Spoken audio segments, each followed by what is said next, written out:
Anne from Game Like a Mother. Today I'm going to show you how to play My First Carcassonne by Z-Man Games. It's ages 4 and up, 2 to 4 players, and the box says it takes 30 minutes, but we usually play in 10 to 15. Let me show you how to play. The goal of the game is to play all of your meeples or pawns first. To begin, you place a tile at random in the center of the playing space, and everyone will be playing on the same space together. You shuffle up the tiles and just put them in however many piles that are handy to have near people. And I've set up a 4-player game here, but if you're playing with fewer than that, you just take out the pawns or meeples for whoever's not playing it. That's all you have to do different. So then the youngest player goes first, and then play proceeds clockwise. We'll say yellow set up and purple is youngest. They're going to just go ahead and draw a tile, and they can place it anywhere around the tile that's already been placed, except it has to fit something like that. You cannot place it in a diagonal spot or off in the distance. It has to connect.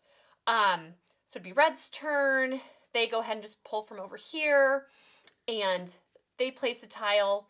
And what you're trying to do is you are trying to close paths so that they have dead ends on all sides, and then you get to place the pawns that correspond to the colors of the children on the path.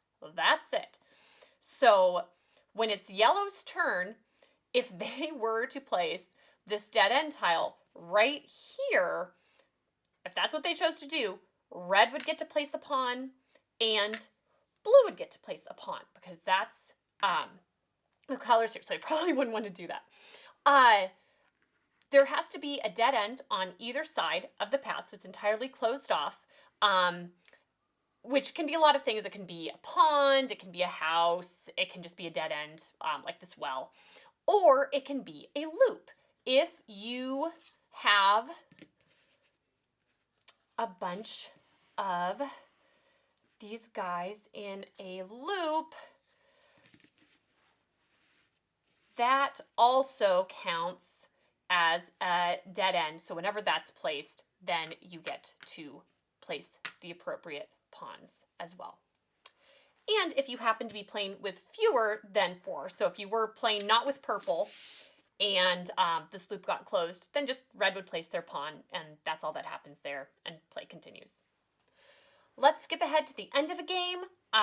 Everybody's played a lot of their pawns out here. Most of the tiles have been played, and it is purple's turn. Let's say they draw a tile and place it right here. They have placed their final pawn, and they are the winner. There is a chance for a tie if they'd drawn this tile instead. They could have placed it right here, and then these all get played simultaneously, and purple and red ran out of pawns at the same time, so it is a tie. Also, rarely you can play all of the tiles and no one has played all of their pawns. If that occurs, then just whoever's played the most pawns at that point is the winner.